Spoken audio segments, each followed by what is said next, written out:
ஒரு நாள் ஆசிரமில் இருக்கும்போது ஸ்ரீ யுக்தேஸ்வர் யோகானந்த பார்த்து நீ ரொம்ப தின்னா இருக்கேன்னு சொன்னாரு. இந்த வார்த்தை அவரோட மனசுல டீப்பா டச் ஆயிடுச்சு. சைல்ட்ஹுட்ல இருந்தே ஸ்டொமக் ப்ராப்ளம், இன்டைஜஷன், வீக்கா இருந்தாரு. மெடிசன்ஸ் எல்லாம் ட்ரை பண்ணியும் சரியாகல.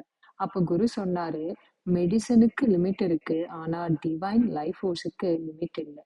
நீ நம்பினா நீ ஸ்ட்ராங்கா இருப்ப அப்படிங்கிறாரு.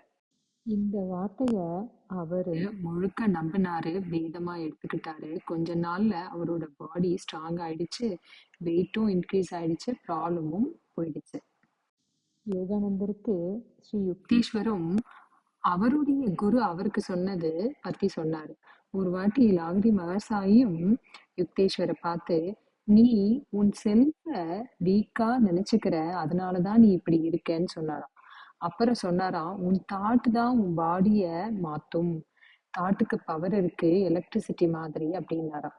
நான் ஸ்ட்ராங்குன்னு நினைச்சா நடக்கும்னு சொன்னாராம்.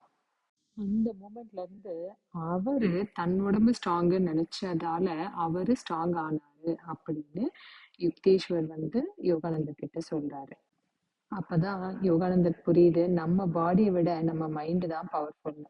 நாம நம்பின விஷயம் நமக்கு ரியாலிட்டில நடக்கும்.